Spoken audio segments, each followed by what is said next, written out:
¿Qué pasa cuando el mundo parece ofrecer solo dos caminos y ninguno de los dos convence? Bueno, de esa misma pregunta nace una de las filosofías políticas más particulares y, sin duda, influyentes de América Latina, el justicialismo.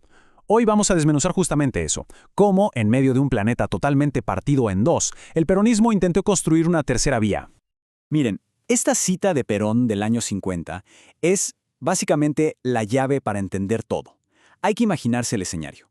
Plena Guerra Fría. El mundo estaba literalmente partido en dos bloques que se miraban con desconfianza. Y es en ese campo de batalla de ideas donde el justicialismo aparece no como un jugador más, sino como una respuesta directa a esa división tan tajante. Para nuestro análisis de hoy vamos a seguir este recorrido. Primero vamos a meternos de lleno en ese campo de batalla ideológico global. Después vamos a definir qué es exactamente la tercera posición. Luego desglosaremos sus tres pilares que son fundamentales. Y por último, vamos a explorar por qué se pensó como un movimiento y no como un partido político más del montón.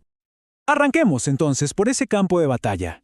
La Segunda Guerra Mundial había terminado, sí, pero la paz no llegó realmente.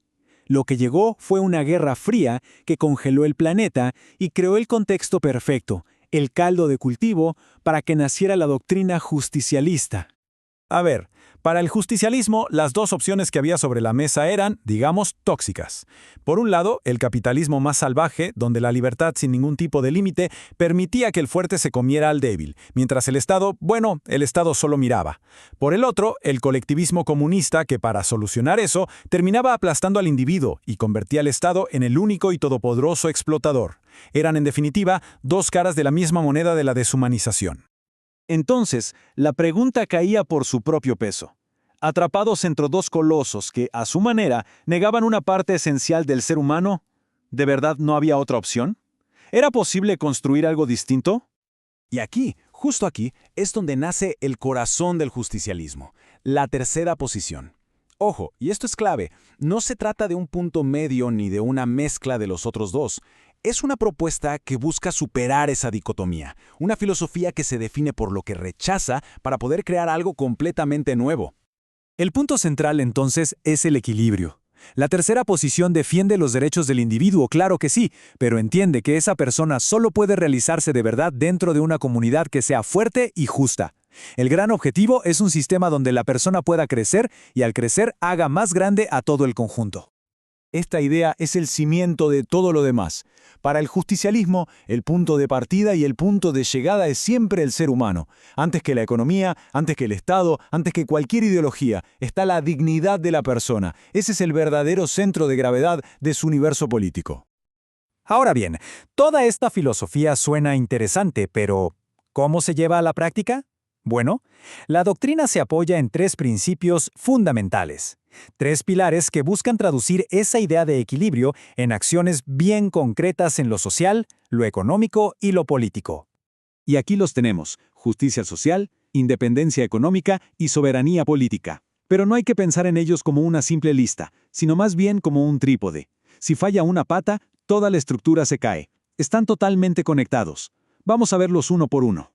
El primer pilar, la justicia social.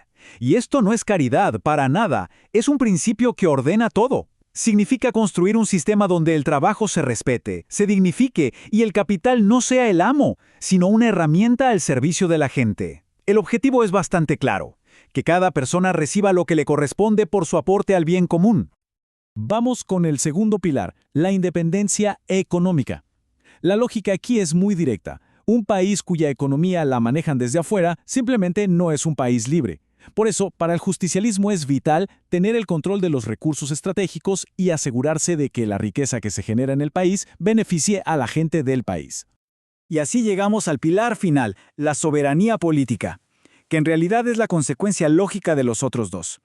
Un país solo puede decidir su propio destino si su gente es tratada con justicia y su economía no depende de otros.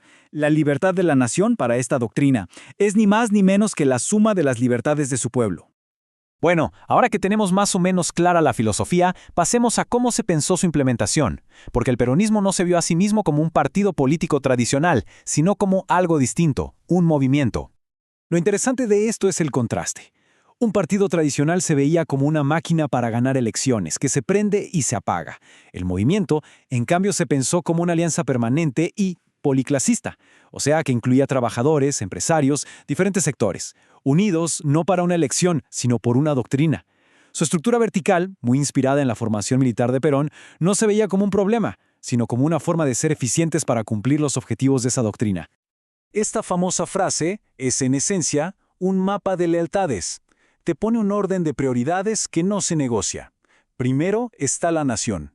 Después, la herramienta para servirla, que es el movimiento. Y recién al final, las personas. Es toda una declaración de principios sobre para qué y para quién se tiene el poder. Y así cerramos el círculo. El justicialismo fue una respuesta a la polarización de la Guerra Fría. Hoy, en un mundo que tiene divisiones nuevas y súper intensas, la pregunta de fondo sigue vigente.